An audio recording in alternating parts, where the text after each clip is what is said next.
बिस्मिल्लाहिर्रहमानिर्रहीम। असल बात के साथ मैं हूं इकबाल जंजुआ।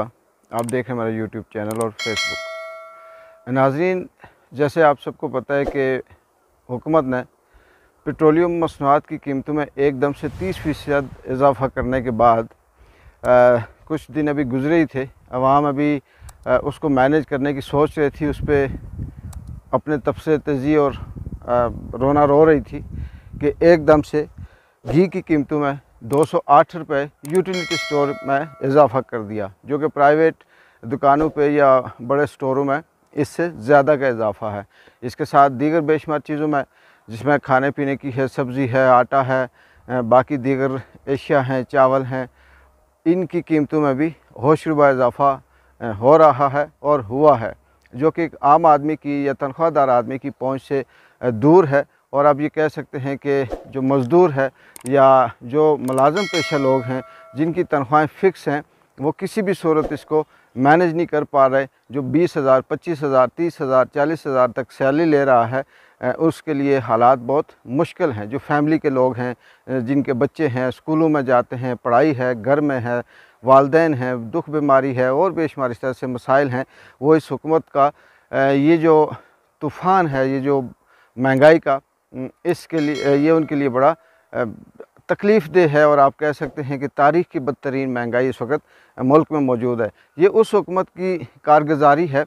जो ये नारा लेके आई थी कि हम महंगाई ख़त्म करेंगे, हम मुल्क के अंदर स्टेबिलिटी लाएंगे, हम मुल्क में गरीब और आम आदमी को सहूलतें देंगे और इनके दुख का मुदावा करेंगे। मुदावा तो अपनी जगह पे, महंगाई मार्च की बातें सारी अपनी जगह पे रह गई, बल्कि ये सब कुछ भूल कर इन्होंने वो बातें करना शुरू कर दी जो कि माजी में पीटीआई की हुकूमत भी नहीं करती थी। इसके साथ यही नहीं, बल्कि आप ये कह सकते हैं कि इन्होंने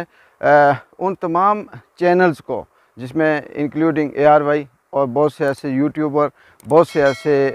सहाफ़ी हैं जो ये आवाज़ उठाते हैं, इनको याद दिलाते हैं माजी की कि हुकूमत ने ये वादे किए थे और वो पूरे नहीं कर रही। और किसी भी हवाले से कोई इनके ख़िलाफ़ बात करे तो ये एक नहीं बल्कि दर्जनों ऐसे स्पोक पर्सन सामने आ जाते हैं, उस पर पाबंदी लगाते हैं, कदगन लगाने की कोशिश करते हैं, सहाफ़ियों को हरासा करने की कोशिश करते हैं, उन पे FIR काट कर उनको परेशान करते हैं और फिर उनके ख़िलाफ़ एक मज़बूत किस्म की मुहिम चलाते हैं, किसी को गद्दार, किसी को नुक्से अमल और किसी को क्या क्या इल्ज़ाम लगाकर परेशान करते हैं। यही सिलसिला उनके चैनल्स के साथ भी जारी है। वो लोग जो उनके हक़ में बोलते हैं, जो PDM की हमायत में बात करते हैं, उनको ये बहुत अच्छा वफ़ादार करते हैं। और एक तरफ ये कहते हैं कि ख़जाना साबका हुकूमत ने ख़त्म कर दिया, खाली करके छोड़ गए, और दूसरी तरफ करोड़ों नहीं अरबों रुपए के वो इश्तिहारात जो अखबारों में, TV चैनल्स पे, वेबसाइट पे दिए जाते हैं, सिर्फ़ इसलिए कि एक शख्स तुर्की गया, उसके लिए करोड़ों के इश्तिहारात लगाए गए। 28 मई की यौम तकबीर करोड़ों अरबों रुपए के इश्तिहारात दिए गए, और ये सारी चीज़ें ख़जाने से ही आती हैं, जेब से वो नहीं देते। तमाम इत्तेहादी जो हुकूमत के बादशाह हैं, हाकिम हैं, जो इस वक्त स्याह सफ़ेद के मालिक हैं, वो जिसको चाहे गोली मार दें और गोली मारने के बाद ये कहें कि जी हमने नहीं मारी, उसने हमें मारी थी और हमसे गोली फिसल के वापस उसे लगी है। इस तरह के बयानात देने वाले यहाँ पे बड़े बड़े माहिर मौजूद हैं। वो हर 10 मिनट के बाद प्रेस कॉन्फ्रेंस करते हैं और मुख्तलिफ़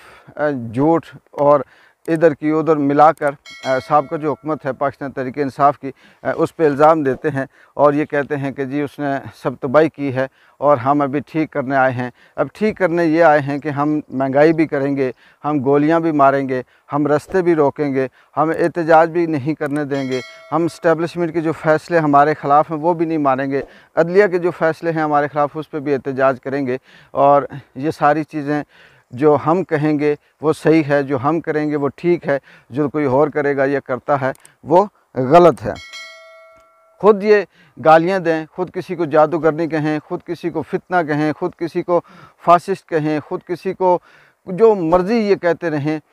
इनके लिए वो कोई गाली नहीं है, कोई मसला नहीं है। लेकिन दूसरा अगर बात करते हुए एग्जाम्पलरी कोई बात कर दे, एग्जाम्पलरी ये कह दे कि जी यहाँ बंदे जमा थे और झगड़ा हो सकता था, फितना हो सकता था, मुल्क में खून खराबा हो सकता था, उस बात को ये पकड़ कर इस हद तक उसकी तशहीर करते हैं और उसको फैलाते हैं कि दूसरा शख्स बेबस हो जाता है और दूसरे को ये गालियाँ कहते हैं। यानी ये कह सकते हैं कि किसी को ये अगर कहें कि ये नासूर है और ये गद्दार है, ये कहेंगे हमने सच कहा, लेकिन उसने जो बात की है वो गाली भी है और गलत भी है। अगर ये कहें कि साबका हुकूमत जो पाकिस्तान तहरीक इंसाफ की थी, इस वक्त तमाम तर ताकतें जितनी भी हैं वो सारी उसके ख़िलाफ़ हैं और वो एक अकेली ताकत कभी अपने आप को इस माशरे का शहरी कहलवाने के लिए, अपने हक़ की आवाज़ बुलंद करने के लिए कभी वो अदालतों का दरवाज़ा खटखटाती है, कभी किसी से बात करती है, कभी कोई कमेटी बनाती है, लेकिन इस वक्त वो तने तना है और वो लड़ रही है। दुख सिर्फ़ इस बात का है कि कभी जाली ऑडियो किसी की जोड़कर इधर की उधर, उधर की इधर, ये तासर देने की कोशिश करते हैं कि पीटीआई या इमरान खान ने ये एक कॉल की और उसमें उसने मलक रियाज से बात की और वो चीज़ ये उसने कोई भीख मांगने की कोशिश की और उसने कहा जी हमारे दरमियान कोई पैच अप किया जाए और पीपल्स पार्टी हमारे साथ आ जाए। जब तहकीक होती है, जब पूछा जाता है तो मलक रियाज साहब भी इनकार कर देते हैं ये ऑडियो मेरी नहीं है और बाकी भी इनकार कर देते हैं और पता चलता है कि ये सारी फ़ेक ऑडियो है। लेकिन ख़ुद से जो इनकी ओरिजिनल ऑडियो होती है जिसमें ये कहा जाता है कि मेरे हाथ पाँव बांधे गए हैं, मरीम नवाज़ की ऑडियो लीक हुई कि मुझे मीडिया को मैनेज नहीं करने दिया जा रहा, नहीं तो मैं अगर ऐसा ही हुआ तो मैं वज़ीर-ए-आज़म से शिकायत करूँगी।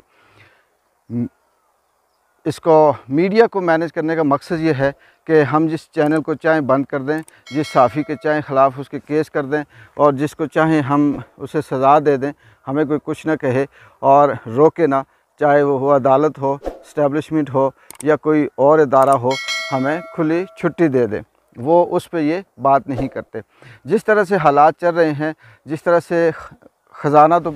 तबाही की तरफ जा रहा है, लेकिन इनके जो इक़दामात हैं अवाम के लिए, उसमें मुझे लगता ये है कि पाकिस्तान तहरीक इंसाफ को इनके ख़िलाफ़ कोई बहुत बड़ी मुहिम चलाने की ज़रूरत नहीं पेश आएगी। इमरान खान को इनके ख़िलाफ़ किसी किस्म की लॉन्ग मार्च की ज़रूरत नहीं पेश आएगी, क्योंकि ये महंगाई, ये इनके हुक्मनामे, ये इनके ऑर्डर, ये इनकी बादशाहत ख़ुद इनके गले पड़ेगी, ख़ुद इनके पाँव में कुल्हाड़ी की जगह लगेगी और ये अपना नुकसान खुद करेंगे, क्योंकि इनके इक़दामात ऐसे हैं। हर आम एक आदमी को ये लग रहा है, सबको ये समझ आ रही है, ना इनसे हुकूमत होती है, ना चल रही है और ना ही ये इस काबिल हैं। और लगता ये है कि चंद दिनों के बाद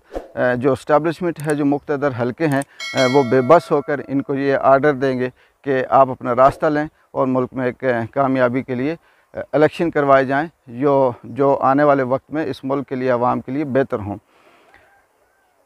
कल क्या डेवलपमेंट होती है, क्या सूरत हाल बदलती है, इंशाअल्लाह असल बात के साथ फिर से हाज़िर होंगे। इकबाल एंजॉय को इजाज़त दें। अल्लाह।